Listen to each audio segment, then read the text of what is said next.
Hello students, welcome to the employees classes. Myself Mohit Sharma. आज हम लेकर आए हैं आपके लिए anti symmetric relation.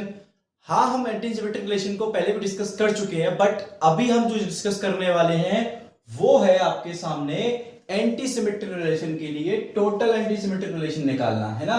Anti symmetric relation है हमारे पास, ये जो एंटी सिमेट्रिक रिलेशन है उसके लिए क्या फाइंड करना है? टोटल नंबर ऑफ, ध्यान रखना है, total number of anti symmetric relation है ना। Total number of anti symmetric relation हमें निकालना है। तो चलिए स्टूडेंट बढ़ते हैं आगे और निकालते हैं इस बात को।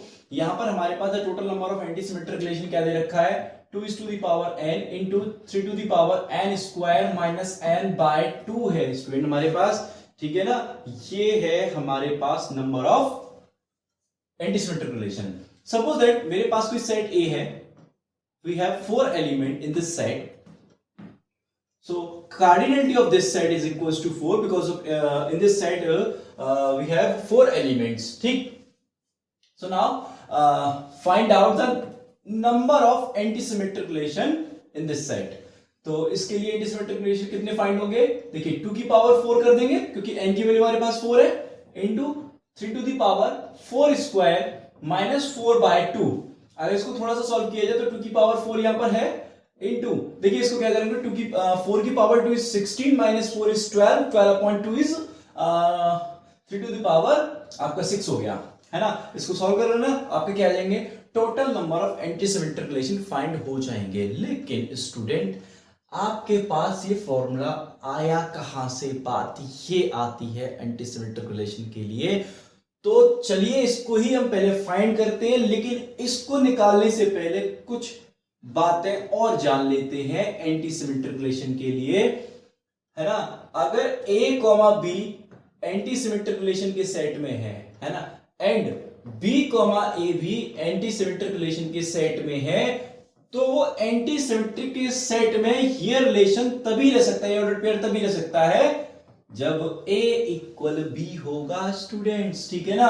और यहां पर अगर a, दूसरी तरीके से इसको ये लिख सकते हैं कि a, b belongs to r है and b, a belongs to r नहीं है ना। वो तभी हो सकता है जब a इक्वल b ना हो, a does not equals to b ना हो स्टूडेंट। फॉर एग्जांपल अगर मैं एंटीसिमेट्रिक रिलेशन का सेट बनाता हूं, उसके अंदर मैंने डाल दिया 1, 2 ऑर्डर पेयर और सपोज 2, 1, तो बेटा ये जो आपको दिख रहा है it's a symmetric relation, not anti symmetric relation, है ना। बिकॉज अब देखो a, b है तो b, a तभी आएगा जब a और b इक्वल होंगे। तो क्या इस ऑर्डर्ड पेयर के अंदर आपको एक भी मतलब फर्स्ट एलिमेंट सेकंड एलिमेंट के इक्वल दिख रहा है? क्या यहाँ 1 इक्वल टू है? नहीं है। अगर 1 इक्वल टू है तो फिर b, a और a, b दो जो अलग अलग ऑर्डर्ड पेयर दिख रहे हैं आपको, ऐसा लग रहा है अलग अलग है ना, वो एंटीसिमेट्रिक रिलेशन के सेट में रह सकते हैं। वो तभी रह सकते हैं जब a इक्वल b होगा। a इक्वल b होने का मतलब क्या है? ये और ये पेयर जो है वो एक ही ऑर्डर्ड पेयर है। फॉर एग्जाम्पल एक और लेते हैं हम यहाँ पर। सपोज हमारे पास एंटीसिमेट्रिक रिलेशन का सेट है 1, 1 है ना स्टूडेंट्स, 1, 1 बहुत प्यारा। ये है आपका 3, 1 और सपोज 3, 3। तो क्या ये एंटीसिमेट्रिक रिलेशन होगा? देख लेते हैं। देखिए 1, 1 को अगर हम अपोजिट करें तो 1, 1 ही बनेगा स्टूडेंट, और वो तभी बनना जब a इक्वल b है, देखो फर्स्ट एलिमेंट सेकंड एलिमेंट के इक्वल है। और 3, 1 है ना, 3, 1 का क्या 1, 3 इस पेयर के अंदर तो नहीं है? देख लीजिए, अगर 3, 1 इस पेयर के अंदर है तो ये इसके अंदर नहीं होगा। कब नहीं होगा? जब वो दोनों एलिमेंट ऑर्डर्ड पेयर के इक्वल ना हो। तो ये क्या इक्वल है? नहीं है। अगर इक्वल नहीं है तो इसका 1, 3 भी इसके अंदर नहीं आना चाहिए। कुल बात ये है 3, 3 एज लाइक 1, 1, ठीक है। तो ये एग्जांपल हो गया आपके एंटीसिमेट्रिक रिलेशन के। अब बात करते हैं कि ये फॉर्मूला ड्राइव कैसे हो गया भाई, इसकी इतनी हिम्मत कैसे हो गई कि ये इस तरीके से डिजाइन हो गया 2 की पावर n टू 3 की power n square minus n by 2। देखिए ध्यान से समझना, आराम से समझ में आएगा। देखिए 1, 1, 2, 2, 3, 3, 4, 4 ऐसे अप टू n, n। इनको कहते हैं डायगोनल एलिमेंट्स स्टूडेंट। क्या कहते हैं? डायगोनल एलिमेंट्स कहते हैं। बहुत बढ़िया, आपको समझ में आ गया। अब देखिए एंटीसिमेट्रिक रिलेशन के सेट में अभी मैंने बताया, अगर ये ना भी हो या हो तो कोई फर्क नहीं पड़ता। अगर मैं रिलेशन का सेट एक और बना दूं इस तरीके से बेटा 1,2 बना दिया है ना, 1,3 बना दिया मैंने, मान लो 4,1 बना दिया, तो क्या ये एंटी सिमेट्रिक नहीं है? जी हाँ बिल्कुल है ना। तो ऐसा तो है नहीं कि सिमिलर एलिमेंट आने वाले जो ऑर्डर पेयर के अंदर सिमिलर एलिमेंट जो आ रहे हैं वो जब रिलेशन के सेट में होंगे तभी वो एंटी सिमेट्रिक। क्या ऐसा है? ऐसा कतई भी नहीं है। ये आए या ना आए कोई फर्क नहीं पड़ता इस बात पर। एंटी सिमेट्रिक होने पर आएगा तो भी एंटी सिमेट्रिक होगा, नहीं आएगा तो फिर हम वही डेफिनेशन पर भी जाएंगे एंटी सिमेट्रिक की और देख लेंगे कि हर एक पेयर का क्या अपोजिट पेयर तो उसके अंदर नहीं है, अगर वो है तो सिमेट्रिक में जाएगा, नॉट एंटी सिमेट्रिक में जाएगा स्टूडेंट। ठीक है, तो मैं फिर उसी पर आ जाता हूं अपनी टेबल पर। तो मैं कह रहा हूं कि डायगोनल एलिमेंट्स के आने के वे या प्रोबेबिलिटी कितनी है? 2 प्रोबेबिलिटी है स्टूडेंट्स। कौन कौन सी? देखिए ऐसे देख लेते हैं, पहले एलिमेंट की प्रोबेबिलिटी 2, दूसरे एलिमेंट की प्रोबेबिलिटी 2 है ना, ऐसे तीसरे एलिमेंट की प्रोबेबिलिटी 2, ऐसे ही अप टू ये बेटा कहां तक जा रहा है? ये n तक जा रहा है। और इसको क्या लिख सकते हैं? 2 की पावर n लिख सकते हैं हम इसको।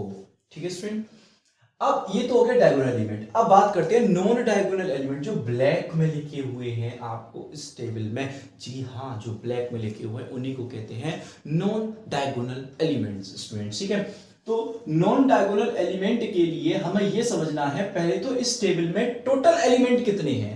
एक्चुअल में हम ए का ए के साथ कार्टेशियन प्रोडक्ट निकाल रहे हैं, ये एक्चुअल में कार्टेशियन प्रोडक्ट के पेयर है ना, उसके एलिमेंट हैं। तो मैं कह रहा हूं नॉन डायगोनल एलिमेंट तो बाद में देखेंगे, इसके अंदर ऑल्सो कितने एलिमेंट है। देखिए n रो है n कॉलम है, तो बहुत सिंपल सी बात है, आपको आता है कि n स्क्वायर इसके अंदर ऑर्डर्ड पेयर या एलिमेंट हो जाएंगे, बहुत अच्छी बात है। लेकिन मैं कहूं नॉन डायगोनल एलिमेंट कितने होंगे? भाई पूरे में से आप फुल एलिमेंट्स में से डायगोनल एलिमेंट्स को रिमूव कर दो, then after removing we have non diagonal element. Okay student, so मैंने क्या किया, n हमारे पास डायगोनल एलिमेंट्स कितने हैं? n, तो वो मैंने क्या किया, n स्क्वायर माइनस n कर दिया। इनको क्या कहेंगे? Non diagonal element students. ठीक है, क्या कहेंगे? Non diagonal elements. बहुत अच्छी बात है, आपको यहां तक भी क्लियर हुआ कि काउंटिंग में या number of non diagonal elements हमारे पास कितने हैं। ठीक है, यहां तक आ गए हम। अब मैं एक बात और कहूंगा आपसे, बहुत अच्छी सी बात कहूंगा, वो ये है, सपोज मैंने ये पेयर निकाल लिया थोड़ी देर के लिए, मान लो इसी को उठा लिया मैंने लिख दिया स्टूडेंट 1,2 है ना, एक रिलेशन के सेट में है, सपोज दैट ये, ठीक है, सॉरी बुलेट बनाती है मैंने, गलत बनाती है थोड़ा सा, मान के चलो ये रिलेशन के सेट में है एंड 2,1 इसके बारे में बात करेंगे।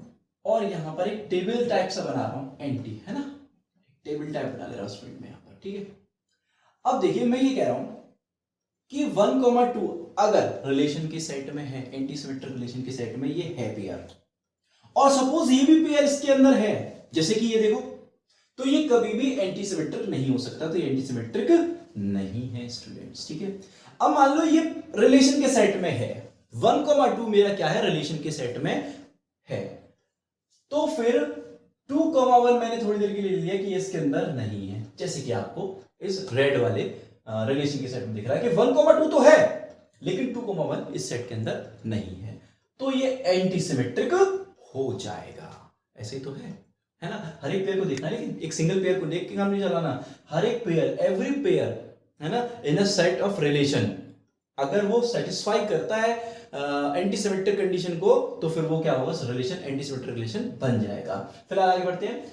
अब सपोज ये 1,2 रिलेशन के सेट में है ही नहीं, है ना, और ये क्या है, सपोज ये आ गया, है ना, एक सेकंड में यहां से आ जाऊं स्टूडेंट, क्योंकि यहां से लिख नहीं सकते ऐसे, और ये रिलेशन के सेट में है, ये नहीं है और ये है, तो ये अब भी बेटा एंटी सिमेट्रिक होगा। क्या हो गया, 1,2 नहीं है, 2,1 है, तो ये एंटी सिमेट्रिक होगा स्टूडेंट्स। ठीक है, अब भी नहीं है ये रिलेशन के सेट में, लेकिन अब ये भी नहीं है रिलेशन के सेट में, देखिए ये भी नहीं, ये भी नहीं है, तब भी ये क्या होगा, एंटी सिमेट्रिक होगा आपका।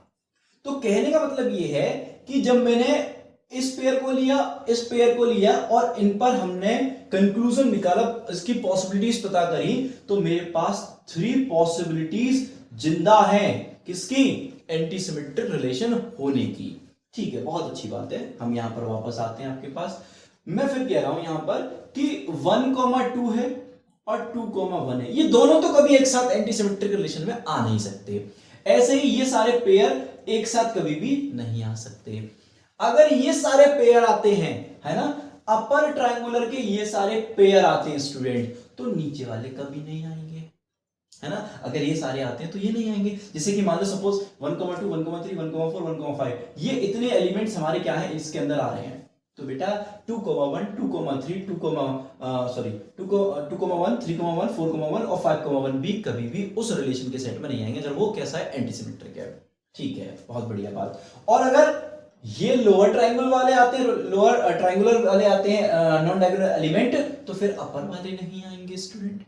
तो कुल मिला के बात ये हुई, हाँ ऐसे आ सकते हैं 1,6 5,2 5,7 ये चलेगा, बिल्कुल है, अलग अलग से आ सकते हैं। हम बात कर रहे हैं इनके रेसिप्रोकल, इनके एलिमेंट्स जो ऑर्डर्ड पेयर के अंदर फर्स्ट एलिमेंट सेकंड एलिमेंट अगर उनको चेंज कर दिया जाए आपस में, फिर वो दोनों ही पेयर उसके अंदर हो, तो वो एंटीसिमेट्रिक नहीं होगा, सिमेट्रिक होगा। तो कुल मिला के बात हुई हमारे पास नॉन डायगोनल एलिमेंट कितने थे स्टूडेंट्स, हमारे पास थे n² - n, है ना। और हमने क्या देखा कि नीचे वाला अगर ट्रायंगल आया तो ऊपर वाला नहीं आएगा, ऊपर वाला ट्रायंगल आया तो नीचे वाला नहीं आएगा। तो कुल मिला के जितने हमारे पास यहां नॉन डायगोनल एलिमेंट है, वही उतने ही काउंटिंग में नॉन डायगोनल एलिमेंट हमारे लोअर ट्रायंगुलर में है। तो इस हिसाब से अगर हम कहते हैं ऊपर वाले आ रहे हैं नीचे वाले तो फिर नहीं आएंगे, तो बेटा इसका हाफ कर दीजिए ना, इसका हाफ कर दीजिए, ये बेटर रहेगा। ठीक है, अब हर एक एलिमेंट की प्रोबेबिलिटी कितनी है, मतलब उसके वे कितने हैं, देखो 3 टाइप से आ रहा है। देखो ये मैंने 1,2 लिया तो इसके टाइप कितने हैं, 3 है। ये 2,1 लिया तो उसके टाइप कितने हैं, एंटीसिमेट्रिक होने के 3 हैं। तो उसी बेस पर हम ये कह सकते हैं कि 3 टाइप फर्स्ट एलिमेंट के, ऐसे 3 टाइप सेकेंड एलिमेंट के, ऐसे ही 3 टाइप थर्ड एलिमेंट के, ऐसे ही करते करते अप टू n² - n हो जाएगा स्टूडेंट, क्योंकि मैंने बता दिया n² - n/2 होगा, ना कि n² - n। n² n minus करने का मतलब पता क्या हो गया, अपॉन 2 नहीं लगाओगे तो उसका मीनिंग हो गया हर एक एलिमेंट की आने की प्रोबेबिलिटी कितनी है, मतलब n² 3 टाइप से आ रहे हैं, मतलब आप सब डाल रहे हो एंटीसिमेट्रिक में, 1,2 भी 2,1 भी, उसका मीनिंग ये हो गया, है ना। लेकिन हमने क्या डालना है, अगर 1,2 डाला है तो फिर 2,1 नहीं डाल सकते उसके अंदर हम। तो इसको क्या लिख सकते हो आप, इसको यहां देख लेते हैं, 3n² - n/2 की फॉर्म में लिख सकते हैं स्टूडेंट्स। ठीक है ना। अब हम देखेंगे कि नॉन डायगोनल एलिमेंट्स की टाइप कितने हैं, 2n, सॉरी डायगोनल एलिमेंट्स के, और नॉन डायगोनल एलिमेंट्स के वे कितने हैं, 3n² - n/2। भाई दोनों को प्रोडक्ट रूल से लिख दीजिए, आपको क्या फाइंड आउट हो जाएगा, 2n × 3n² - n/2। ये होता है आपका total number of antisymmetric relation. I hope so students आपको एंटीसिमेट्रिक रिलेशन का जो फॉर्मूला है वो मेरे थ्रू आपको समझ में आया होगा कि किस तरीके से डिजाइन या ड्राइव होता है। So student, thank you watching my video.